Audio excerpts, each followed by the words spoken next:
नमस्कार दोस्तों, स्वागत है आपका हमारे चैनल टेल्स बाय यशु पर।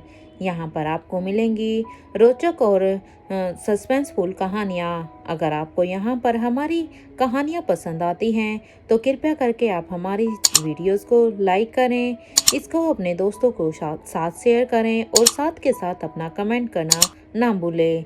अगर आप इस चैनल पर नए हैं तो कृपया करके इसे सब्सक्राइब भी करें। आपका ज़्यादा समय न लेते हुए चलो आज की कहानी को शुरू करते हैं। पिछले एपिसोड में हमने सुना था कि उस भीमेश्वरी गांव में वो बूढ़ी अम्मा बिन चारों को ही अब वहां पर लेकर जाती है। और वो जब वहां से सब वापस जा रहे थे तो वो बूढ़ी अम्मा आगे आगे जा रही थी, तो इधर करण, धनंजय, महेंद्र और राजीव गुलेरिया वो उसके पीछे पीछे थे।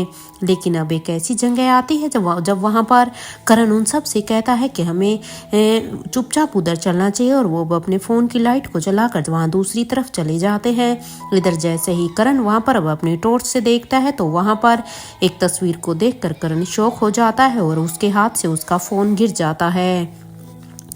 इधर जब धनंजय ने करण की आवाज सुनी तो अब वहां पर वो भी उसके पास आता है, और सेम यहाँ पर धनंजय के साथ भी यही होता है। इधर अब तक यहाँ पर राजीव गुलेरिया भी वहां पर आ जाते हैं, और जब वो देखते हैं तो उसके मुंह से ही तो सीधा निकलता है कि रोहित अनिका को धोखा दे रहा है। ये कहते हुए राजीव बार बार अपनी आंखों को मसल रहा था। उसे तो अब कुछ समझ ही नहीं आ रहा था। इधर यहाँ पर अब तक तो वो सभी कुछ अब समझ ही नहीं आ रहा था कि वो सब क्या हो रहा है। तो अब तक वहां पर वो बूढ़ी अम्मा भी वहीं पर ही आ जाती है, और वहां कर अब वो कहती है तुम लोग यहाँ पर, तुम लोग सुधरोगे नहीं ना। लेकिन जैसे ही वो बूढ़ी अम्मा वहां पर आकर उस तस्वीर को देखती है तो उस तस्वीर को देखकर तो खुद वो बूढ़ी अम्मा भी हैरान हो जाती है, क्योंकि उसे तो इस तस्वीर के बारे में कुछ पता ही नहीं था। इसलिए उस तस्वीर को देखते हुए वो बूढ़ी अम्मा अब कहती है मुझे तो पता ही नहीं था कि यहाँ पर अंदर हमारे किंग और कवीन हैं। दोनों देखो ना साथ में कितने ही अच्छे लग रहे हैं ना। या बूढ़ी अम्मा ये कहते हुए ही अब वो एक एक करके वहां पर जितने भी मसाले थी अब उन सभी को ही जला देती, और अब वहां पर थोड़ी सी रोशनी हो जाती है और वो कमरा अब रोशनी से भर जाता है। वहीं पर अब चारों तरफ किंग और अनंता की ही तस्वीरें थी, कुछ साथ में थी तो कुछ अकेली थी। यहाँ पर अब ये चारों तो देखकर अब एकदम से ही हैरान हो जाते हैं। उन्हें कुछ समझ तो आ ही नहीं रहा था। वो अब एक एक तस्वीर को बड़े ही ध्यान से देखने लगते हैं। उन तस्वीरें को देखते हुए महेंद्र पीरामल अब अपने सेंस में आते हुए कहते हैं वैसे एक बार देखो ना, जोड़ी तो सच में कितनी ही अच्छी लग रही है। और ये अनंता जी, ये तो सच में बहुत ही खूबसूरत है। तुम्हें क्या लगता है? वैसे करण, अनिका टक्कर तो दे रही है ना अनंता, अनिका को टक्कर तो दे रही है ना अनंता, जो कि अगर ये दोनों अगर आमने सामने आ जाएं तो कौन ज्यादा खूबसूरत होगा करण, बताओगे तुम? अब महेंद्र की ये बात सुनते ही अब वहां पर बूढ़ी अम्मा जो कि उसकी बात को सुन रही थी, अब करण की वजह बूढ़ी अम्मा ही जवाब देकर कहती है नहीं, तुम गलत कह रहे हो, क्योंकि अनंता ज्यादा खूबसूरत है, इसमें कोई भी शक नहीं है, क्योंकि वो शुरू से ही बहुत खूबसूरत थी और तुम इन फोटो में ही देखो ना। लेकिन अब चलो यहाँ से। बूढ़ी अम्मा ने भी ये कहा ही था कि तभी अब सभी के कानों में वहां पर एक और आवाज आती है जो कि कह रहा था हाँ जाओ यहाँ से, दोबारा कभी भी यहाँ पर मत आना। उस आवाज को सुनते ही अब धनंजय पीरामल, करण गुलेरिया, राजीव गुलेरिया ये तीनों ही अभी अपने सेंस में आते हैं। और जब वो उस पूरे ही कमरे को देखते हैं तो वहां पर एक कोने में एक बूढ़ा सा आदमी बैठा हुआ था, क्योंकि जब ये चारों यहाँ पर आए थे तो जब महेंद्र बीच बीच में बोल रहा था तब ये बूढ़ा आदमी यहाँ से कह रहा था चले जाओ। लेकिन अब उस बूढ़ा आदमी वहां पर सभी को दिखाई देता है। अब बूढ़ी अम्मा अब उस बूढ़े आदमी के पास जाती है और उसके पास आकर अब वहीं पर बैठ जाती है, और अब वो उसे कहते हैं प्रोफेसर, तुम ठीक तो हो ना? यहाँ तुम्हें किसी तरह की कोई तकलीफ तो नहीं है ना? अब यहाँ पर इस बात पर वो बूढ़ा आदमी कहता है मैं जिंदा हूँ, इतना कम है क्या? क्योंकि मेरे लिए तो वही सबसे ज्यादा है। पता नहीं मेरा बेटा कभी मुझे याद भी करता होगा या नहीं। अब उस बूढ़े आदमी की ये बात सुनते ही अब वो बूढ़ी अम्मा कहती है तुम चिंता मत करो, यहाँ पर वो नहीं आ सकता है। अब उस बूढ़ी अम्मा की इस बात पर अब वो आदमी कहता है कि मैंने तो उनकी बात मानकर गलती कर दी। मुझे डॉक्टर अमरता की बात नहीं माननी चाहिए थी। काश मैं उस समय उनकी बात को नहीं मानता।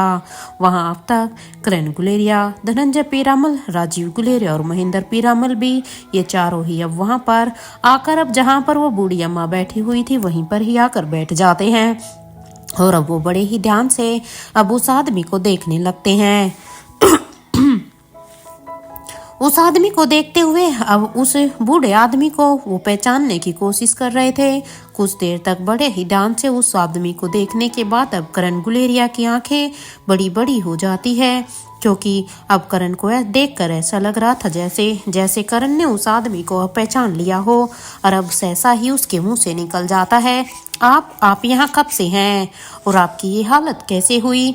अब ये सुनते ही अब वो बूढ़ी अम्मा कहती हैं, ये तो पिछले 8 साल से यहाँ पर हैं। उसकी ये बात सुनते ही अब करण गुलेरिया कहते हैं, ये भला कैसे हो सकता है? नहीं, ये बिल्कुल भी सच नहीं है। करण गुलेरिया ये कहते हैं कि हम तो यहाँ पर किंग के बारे में पता लगाने आए थे ना, लेकिन हमें तो यहाँ पर अब शौक के अलावा कुछ और मिल ही नहीं रहा है, क्योंकि हम जब से यहाँ पर आए हैं हमें बार बार शौक ही मिल रहे हैं। ऐसी चीजें दिखाई दे रही है जिस पर यकीन भी नहीं कर पा रहे हैं। इधर धनंजय पीरामल अब बड़े ही ध्यान से उन तस्वीरों को देख रहे थे। कुछ देर तक सोचने के बाद अब धनंजय पीरामल अब उस बूढ़ी अम्मा से कहते हैं, ये दीवार पर और कपड़ों पर पेंटिंग करना तो अम्मा ये तो सालों की परंपरा है ना, क्योंकि जिस तरह की ये पेंटिंग की हुई है इन दीवारों पर भी, इन कपड़ों पर भी, इन्हें देखकर ऐसा लग रहा ये न जाने कितने ही सालों पुरानी पेंटिंग है। क्योंकि आज के ज़माने में तो ऐसी पेंटिंग अब कोई करता भी नहीं है, क्योंकि आज के ज़माने में तो कैनवास पर पेंटिंग करने लगते हैं और हाथ की जगह अब तो मशीनें कपड़ों पर पेंट करने लगी हैं, क्योंकि अब हाथ से कोई नहीं करता। धनंजय की ये बात सुनते ही अब राजीव गुलेरिया भी कहता है, हाँ बात तो बिल्कुल ही सही है तुम्हारी। अगर ध्यान से इन पेंटिंग को देखा जाए तो जिस किसी ने भी इन्हें बनाया होगा उसने इन सभी पेंटिंग को सभी पेंटिंग को बड़े ही खास तरीके से बनाया गया है। काश वो पेंटर हमें मिल जाए। अब राजीव की इस बात को सुनकर अब बूढ़ी अम्मा कहती है, तुम्हें क्या जानना है इस पेंटिंग के बारे में? वैसे मैं तुम सभी को बता दूं कि ये पेंटिंग सच में कोई अब की पेंटिंग नहीं है, क्योंकि ये पेंटिंग तो 60-65 साल पुरानी है। बूढ़ी अम्मा की ये बात सुनते ही अब महेंद्र पीरामल कहते हैं, कहीं ये पुनर्जन्म का तो लफड़ा नहीं है, क्योंकि सच में जब से मैं यहाँ पर आया हूँ मुझे सारी ही चीजें जिस तरह से दिख रही हैं उसे देखकर मुझे अब ये ऐसा लग रहा है कि रोहित और अनिका का इनका कोई पुनर्जन्म हुआ होगा, क्योंकि रोहित मारवा अपने पुराने जन्म में कहीं सिकंदर पीरामल तो नहीं है, क्योंकि रोहित मारवा ने सिकंदर पीरामल का दूसरा जन्म तो नहीं लिया हुआ। इधर ये सुनते ही अब करण गुलेरिया कहते हैं, तो तुम्हारे हिसाब से तो फिर अनिका कविन अनंता का दूसरा जन्म है, क्या यही कहना चाहते हो क्या तुम? अब करण की इस बात पर अब महेंद्र पीरामल कहते हैं, हाँ हो सकता है, क्योंकि हो सकता है क्या, मुझे तो अब यही लगता है। अरे सालों पहले इन दोनों को बड़ी ही बेरहमी से मार दिया गया होगा और उसके बाद कुदरत को इन दोनों पर बहुत ही रहम आ गया होगा, या इनकी उस समय कोई प्रेम कहानी अधूरी रह गई होगी, इसलिए कुदरत के रहम की वजह से इन दोनों ने दोबारा ही जन्म लिया होगा। क्योंकि तुम खुद ही देखो ना, ये कितनी ही सिमिलैरिटीज लग रही है। हाँ जरूर यही हुआ होगा। और अब महेंद्र की ये बात सुनते ही अब राजीव गुलेरिया, जो कि अब उसकी बातों से अब तक पक चुका था, क्योंकि उसे उसकी बातों में कोई लॉजिक समझ नहीं आ रहा था, क्योंकि राजीव गुलेरिया खुद एक साइंटिस्ट था, उसने अच्छे एक्सपेरिमेंट किए हुए थे, इसलिए उसकी बातों में कोई लॉजिकल ना होने की वजह से अब वो उससे इरिटेट होते हुए कहता है, महेंद्र ये सब छोड़, पहले तुम मुझे ये बता कि यहाँ आने से पहले कौन सी मूवी देख रहे थे? राजीव की इस बात पर अब महेंद्र पीरामल कहते हैं, अरे हाँ, तूने सही याद दिलाया। अरे वो हेमा मालिनी और राजेश खन्ना की मूवी थी ना, क्या नाम था उसका? अरे हाँ, वो कुदरत। वो मूवी देखी थी मैंने। अब महेंद्र की ये बात सुनते ही अब करण गुलेरिया कहते हैं, मैंने वो मूवी देखी है और हम यहाँ पर मूवी स्टोरी सुनने के लिए नहीं आए हैं, इसलिए अभी अपनी ये स्टोरी बंद करो। और मेरे ख्याल से ये एक इत्तेफाक भी तो हो सकता है ना, क्योंकि जरूरी नहीं है कि ये पुनर्जन्म का ही कोई राज हो। रोहित सिकंदर पीरामल की तरह दिखता है। इस बात पर अब धनंजय पीरामल कहते हैं, हाँ, होने को तो अब कुछ भी हो सकता है, क्योंकि अभी हमें कुछ भी पता नहीं है, क्योंकि अभी हम कड़ियों को भी जोड़ नहीं पा रहे हैं। क्योंकि अगर आज रोहित जिंदा होता ना, तो फिर तो मैं उससे पूछ भी सकता था कि सच में ये सब क्या है। जरूर शायद रोहित को इसके बारे में पता होता, लेकिन अब यहाँ पर धनंजय ने इतना ही कहा था और अब वो वहीं पर अपने शब्दों को अब विराम दे देते हैं और लेकिन कहकर वो वहीं ही चुप हो जाते हैं। इधर अब उनकी इन बातों को सुनकर उसकी इस बात पर अब राजीव गुलेरिया कहता है, वैसे किसी को पता है कि आयशा का नानी का घर कहाँ है? अब यहाँ पर अचानक से राजीव गुलेरिया की इस बात पर अब धनंजय पीरामल कहते हैं, यार मैंने कभी आयशा से पूछा ही नहीं। इस बात पर अब करण गुलेरिया कहते हैं, आयशा का एक भाई था ना, लेकिन आयशा ने उसे अपना रिश्ता बहुत पहले ही तोड़ दिया था, क्योंकि उस समय सुनने में तो यही आया था। अब ये सुनते ही अब राजीव गुलेरिया कहता है, अब हम सच तक कैसे पहुँचेंगे? क्योंकि अब चाहे कुछ भी हो जाए, अब सच तक तो हमें पहुंचना ही है, लेकिन अब ये हमारी पहेलियां तो अब और भी ये सारी की सारी कड़ियां अब और भी उलझती जा रही है। उसकी इस बात पर अब धनंजय पीरामल कहते हैं, अगर सच तक पहुंचना है तो पहले हमें सिकंदर पीरामल और अनंता जी की पूरी स्टोरी को जानना होगा, क्योंकि हो सकता है जब हम उनके बारे में पूर्ण तरह से जान लेंगे तब शायद हम किसी निष्कर्ष पर पहुंच सके। ये कहते हुए ही वो अब बूढ़ी अम्मा को देखकर अब उनके हाथ को पकड़कर कहते हैं, कौन थे सिकंदर पीरामल और ये लड़की अनंता, इनके बारे में हमें कुछ और बताओ ना। अब उनकी उस बात पर अब वो बूढ़ा आदमी कहता है, वो दोनों इस दुनिया के लिए किसी वरदान से कम नहीं थे। इवन अगर मैं ये कहूँ कि वो खुद वरदान ही थे तो गलत नहीं होगा। उस बूढ़े आदमी की इस बात पर अब करण गुलेरिया कहते हैं, समझ नहीं आ रहा है मुझे, आपसे ये पूछना चाहिए या नहीं, लेकिन आपके साथ हुआ क्या था जो आप यहाँ पर इस तरह से रह रहे हैं? आप यहाँ पर छुप कर क्यों बैठे हुए हैं? क्या आपको किसी से डर है? क्या कोई आपको जान से मारना चाहता है? करण की इस बात पर अब वो बूढ़ी अम्मा कहती है, ये सब उसने किया हुआ है। अरे वो इंसान नहीं, हैवान है, अवान, क्योंकि इंसान के रूप में वो एक हैवान पैदा हो रखा है। अरे वो इस बात पर अब राजीव गुलेरिया कहते हैं, किसकी बात कर रही हैं अम्मा आप? अब राजीव की इस बात पर वो बूढ़ी अम्मा कहती है कि और कौन होगा, वो राजेश्वर पीरामल। अब राजेश्वर पीरामल ये नाम सुनते ही अब महेंद्र पीरामल और धनंजय पीरामल दोनों ही हैरानी से अब एक दूसरे को देखने लगते हैं कि यहाँ पर अब धनंजय पीरामल अब उस बूढ़ी अम्मा से कहते हैं, आप किस राजेश्वर पीरामल की बात कर रही हैं? क्योंकि एक राजेश्वर पीरामल को तो हम भी जानते हैं। मेरा मतलब है कि वो हमारे ताऊ जी का नाम था, क्योंकि हमारे ताऊ जी भी राजेश्वर पीरामल थे। अब धनंजय की ये बात सुनते ही बूढ़ी अम्मा कहती है कि मैं जिस राजेश्वर पीरामल की बात कर रही हूँ वो सिकंदर का भाई था। अब उस बूढ़ी अम्मा की ये बात सुनते ही महेंद्र पीरामल कहते हैं, तो इसका मतलब ये हुआ कि हमारे पापा 3 भाई थे। अब उसकी इस बात पर वो बूढ़ी अम्मा कहती है, नहीं, तुम अभी भी गलत सोच रहे हो, क्योंकि सिकंदर और राजेश्वर ये सिर्फ 2 ही भाई थे, ना कि ये 3 भाई थे। बूढ़ी अम्मा की इस बात को सुनते ही अब धनंजय पीरामल कहते हैं, अगर ऐसी बात है तो फिर हमारे पापा राजमहल तक कैसे पहुँचे? क्योंकि राजमहल तक हमने जब देखा तो वहाँ पर पीरामल परिवार ही रियासत कर रहा था। अब इस सवाल पर बूढ़ी अम्मा एकदम से ही खामोश हो जाती है और वो अब किंग की तस्वीर की तरफ देखने लगती है। इधर दिल्ली के गुलेरिया हाउस में अब तक सब कुछ वहाँ पर डिसाइड हो गया था। यहाँ ये अब तक डिसाइड कर चुके थे कि आकाश वहाँ और श्रेया यहाँ पर लंदन में जाकर अनिका को लेकर आएगी। और दूसरी तरफ इधर नंदनी यहाँ पर अब कविनालिशा को लेकर आएगी। ये यहाँ पर पूरी तरह से अब डिसाइड हो चुका था। इधर सिद्धार्थ तो नंदनी अब आलिशा को लेने के लिए पेरिस जाने की तैयारी में थे, तो वहीं आकाश और श्रेया ये दोनों भी पूरी तैयारी कर चुके थे।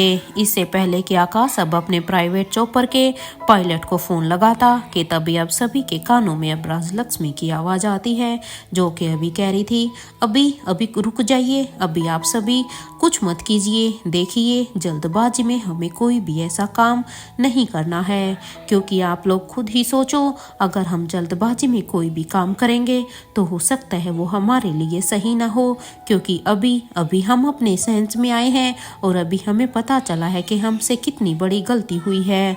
लेकिन सोचो जिसकी वजह से ये सब हुआ है, अगर उसको इस सब पर संदेह हो गया तो फिर क्या होगा, क्योंकि हम सभी एक बार फिर से उस नेत्रा के शिकार हो जाएंगे।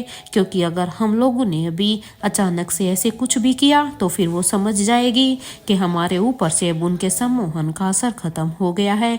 इसलिए हमें अभी ऐसा कुछ भी नहीं करना चाहिए, क्योंकि मैं नहीं चाहती कि हम दोबारा से उसके सम्मोहन में आए और हम फिर से ऐसा कुछ गलत करें जैसा अब हमसे हो गया है। देखिए मुझे सीधी सीधी वार्निंग दी गई है कि अभी तक जैसा चल रहा है उसे वैसे ही चलना देना चाहिए, क्योंकि अगर वैसे ही नहीं चला तो फिर तो उसको हम पर संदेह होना पक्का है, वरना एक बार फिर से हम सभी प्रॉब्लम में आ जाएंगे। अब राजलक्ष्मी की इस बात पर अब आकाश गुलेरिया कहता है, तुम कहना क्या चाहती हो राजलक्ष्मी। अब इस बात पर राजलक्ष्मी कहती है, देखिए हमें आपस में तो वैसे ही रहना है जैसे हम हैं, लेकिन बाहर हमें ऐसे प्रिटेंड कर रहना है जैसे कि हम कुछ दिनों से एक दूसरे से प्यार से रह ही नहीं रहे, क्योंकि अभी तक हम अपने सेंस में आने से पहले जैसे रह रहे थे तो हमें बस वैसे ही रहना है। बाकी हम एक दूसरे के लिए प्यार इमोशंस वैसे ही रखने हैं। राजलक्ष्मी की इस बात पर प्रीति कहती है, मुझे लगता है कि राजलक्ष्मी का भाभी कुछ गलत नहीं कह रही हैं, क्योंकि वो बिल्कुल सही कह रही हैं, क्योंकि अगर हम ऐसे ही रहेंगे तो फिर उस नेत्रा को हम पर संदेह भी नहीं होगा, और अगर उसको हम पर संदेह नहीं होगा तो फिर से हम उसके सम्मोहन में नहीं फंसेंगे। और वैसे भी उस हरी आंख वाली औरत की सच्चाई तो हमने देख ही ली है ना कि वो कितनी ही खतरनाक है। उसकी ताकत के सामने तो हम सब कुछ भी नहीं कर पाएंगे, क्योंकि हम सबको अपने वश में करने के लिए तो उसकी बस आंखें ही काफ़ी हैं। अगर उसने एक बार फिर से हमारे साथ वही सब किया तो फिर हम क्या करेंगे, क्योंकि अभी भी देख लो ना कि हम सब से कितनी बड़ी गलती हो गई है, क्योंकि और उस सब की कसूरवार कोई और नहीं बल्कि वो हरी आंख वाली औरत ही है। यहाँ पर अब प्रीति की और राजलक्ष्मी की इन बातों को सुनकर अब यहाँ पर सभी अपने आप में ही सोच में थे कि किसी को कुछ भी समझ नहीं आ रहा था कि अब वो क्या करें, क्योंकि एक तरफ से तो उनकी आंखें अब खुल चुकी थी कि उन्होंने कितनी बड़ी गलती की है, लेकिन अब साथ के साथ अब जब वो उस गलती को सुधारना चाहते थे तो वो उस गलती को सुधार भी नहीं पा रहे थे, क्योंकि अगर वो ऐसा करते तो शायद नेत्रा को उनके ऊपर फिर से शक हो जाता। एक तरफ जहाँ पर गुलेरिया परिवार में अभी यहाँ पर सभी कुछ डिसीजन नहीं ले पा रहे थे, तो इधर दूसरी तरफ पेरिस में राजमहल में यहाँ पर अनिका बड़ी रानी और कविनालिशा इन दोनों से अब मिल चुकी थी, और इन दोनों से मिलने के बाद अब वो इन दोनों से ही कहती है, लगता है अब मुझे यहाँ से चलना चाहिए, अब मैं चलती हूँ। अब आप दोनों से मैं बस यहाँ पर आप दोनों से मिलने के लिए आई थी। इस बात पर अब कविनालिशा कहती है, इसके लिए बहुत बहुत थैंक यू कि आप यहाँ पर हमसे मिलने के लिए आई, लेकिन यहाँ पर मिसिज अंजलि मल्होत्रा भी आई हुई है। मेरे ख्याल से वो अभी लतिका के साथ अपना टाइम स्पेंड कर रही हैं।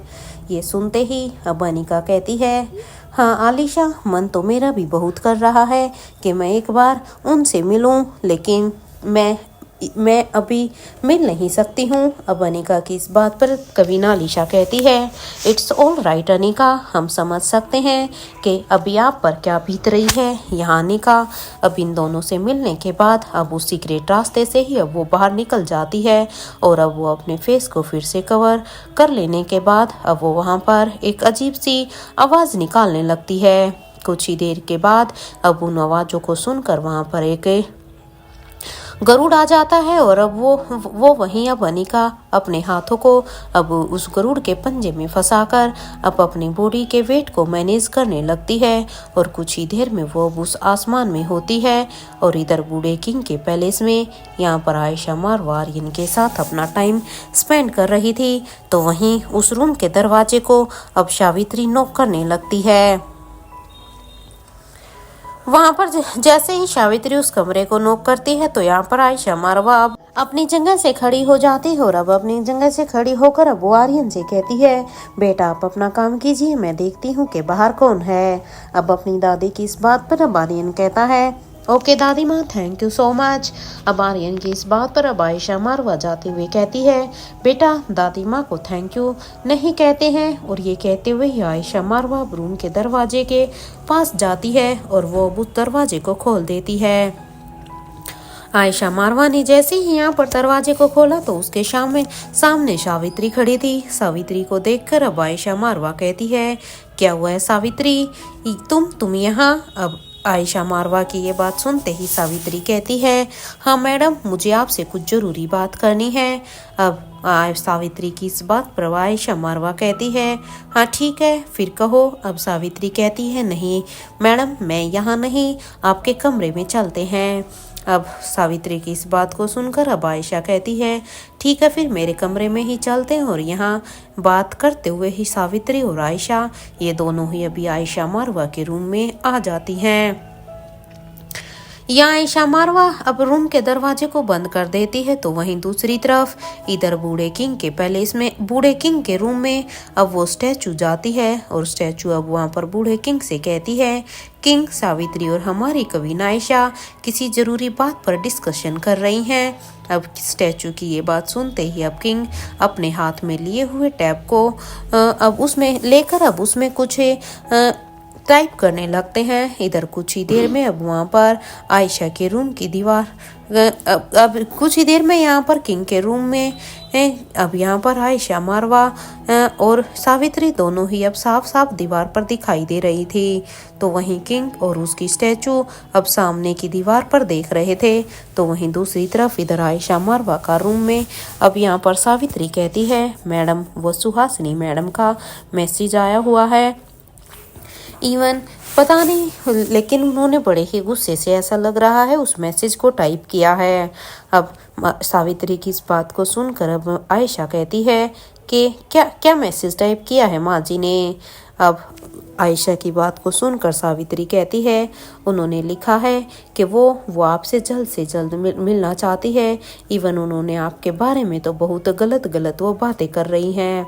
अब यहाँ पर ये सुनते ही आयशा मारवा कहती है, क्या गलत बातें कर रही हैं, क्या लिखा है उन्होंने उस मैसेज में।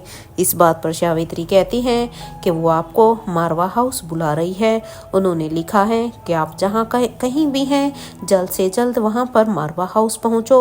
और उनका कहना है कि वो तो अपने बेटे को आज तक गलत समझ रही थी कि उसके बेटे ने आपके साथ बहुत ही गलत किया जो उसने देविका के साथ शादी कर ली।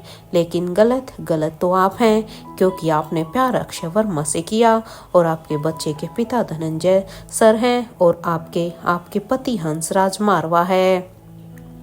और इसके अलावा भी और न जाने कितनी ही बातें उन्होंने आपके बारे में की है। अब यहाँ पर सावित्री आयशा मारवा को वो सारी ही बातें बता देती हैं कि सुहासिनी मारवा ने उनके करैक्टर के ऊपर कितने ही लालछन लगाए हैं, उन्होंने उनके ऊपर क्या बातें की हैं। इधर जहाँ सावित्री अभी ये सारी बातें आयशा मारवा को बता रही थी, तो वहीं इधर किंग के रूम में जैसे ही किंग ने अभी इन सारी ही बातों को सुना, उन दोनों के बीच में हो रही इन बातों को सुनकर अब किंग ने अपने हाथों की मुट्ठियों को एकदम से ही भींच लिया था, क्योंकि जो बातें अभी किंग ने अपनी बेटी के बारे में सुनी वे अब किंग के बर्दाश्त से बाहर हो गई थी और उनका गुस्सा साफ साफ उनकी आंखों में अब दिखाई दे रहा था।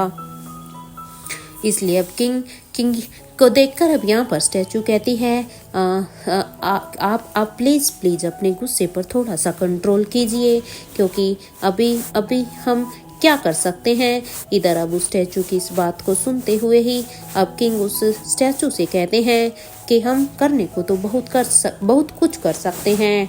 ऐसा करो, रातों रात मुझे वो मारवा कंपनी सड़क पर चाहिए, उसके शेयर्स की वैल्यू को एकदम से ही गिरा दो, क्योंकि मैं भी देखता हूँ फिर ये क्या करते हैं। अरे इस सुहासिनी मारवा को मेरी तरफ से पहली किस्त होगी, क्योंकि जब यहाँ पर मारवा कंपनी के शेयर रातों रात नीचे गिरेंगे तो तब इस सुहासिनी मारवा को पता चलेगा, क्योंकि मैं उसे अब उसकी हुई हरकत के ऊपर ऐसे नहीं छोड़ने वाला।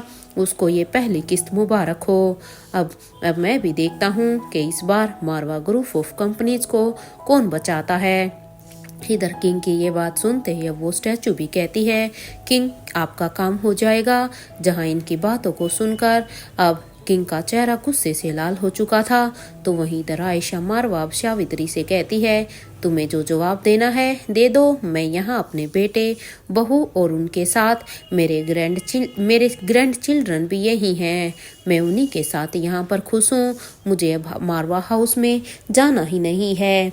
ये कहते हुए ही आयशा अब अपने रूम की बालकनी की तरफ जाने लगती है और अब वो सामने जो वाटरफॉल हो रहा था उस वाटरफॉल को होता हुआ देखकर कहती है, जानती हो सावित्री, जो सुकून मुझे यहाँ पर आकर मिला है ना, उसे मैंने अपने पूरी जिंदगी भर इस ऐसे सुकून को ढूंढा है। लेकिन सच में मेरी कितनी ही जिंदगी बीत गई, लेकिन मुझे कभी ऐसा सुकून नहीं मिला जो मुझे यहाँ आकर मिला। ये कहते हुए ही आयशा मारवा की आंखें अब नम हो जाती है, तो वहीं सावित्री अब उसके पास आती है और कहती है, मैडम आप जवाब क्यों नहीं देती हैं? मैं आपके साथ इतने सालों से हूँ, मुझे पता है कि आप ऐसा कुछ भी नहीं कर सकती हैं जैसा वहाँ पर सुहासिनी मैडम ने आपके बारे में बोला है, क्योंकि आपका करैक्टर तो बिल्कुल साफ है।